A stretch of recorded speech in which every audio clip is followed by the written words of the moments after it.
সুপ্রিয় শিক্ষার্থী বন্ধুরা, আজকে তোমাদের সামনে নতুন আরেকটি ভিডিও নিয়ে তোমাদের সামনে হাজির হয়েছি যে কিভাবে আমরা সিম্পল থেকে কমপ্লেক্স বা কমপ্লেক্স থেকে সিম্পল করব। চলো আমরা দেখি সেই রুলটা কি। দেখো, এই যে আমি সেন্টেন্সটা লিখলাম এখানে, the poor should be respected.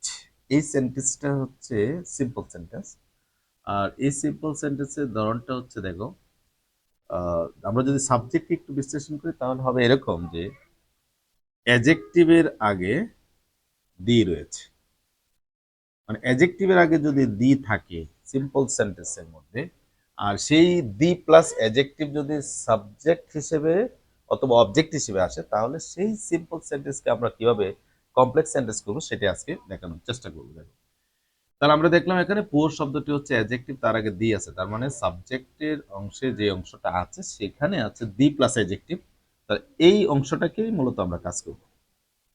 ঠিক তদ্রূপ নিচে যে সেন্টেন্সটা আছে, we should respect the poor, এই সেন্টেন্সে সাবজেক্ট, ভার্ব, দ্য পুয়ার হচ্ছে অবজেক্ট।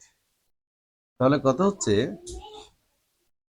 যদি কোনো সেন্টেন্সে দেখো অবজেক্টের এখানে আমরা যদি একটু খেয়াল করি যে দ্য পুয়ার এই অংশটা অবজেক্টের জায়গায় আছে, তাহলে অবজেক্টের জায়গায় যদি দি প্লাস অ্যাডজেক্টিভ থাকে অথবা সাবজেক্টের জায়গায় যদি দি প্লাস অ্যাডজেক্টিভ, এই সিম্পল সেন্টেন্সকে কিভাবে আমরা কমপ্লেক্স সেন্টেন্স করবো সেটা এখন দেখার বিষয়।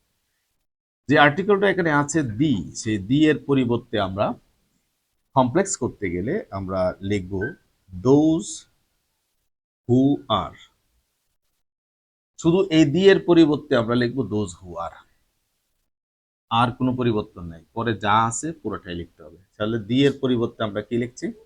দোজ হু আর। কোথাও কোথাও যদি সেন্টেন্সটা পাস্ট টেন্স হয়ে থাকে তাহলে এখানে আমরা দোজ হু ওয়ার লিখতে পারবো। তবে আমরা এখানে লিখব দোজ হু আর, এরপরে বাকি যা আছে পুরোটাই লিখব। Poor should be respected. Complex হয়ে গেছে। একদম ইজি একটা ওয়ে, একদম ইজি একটা রুল, যে রুলটিকে তুমি কয়েক সেকেন্ডের মধ্যে মুখস্থ করে ফেলতে পারবে।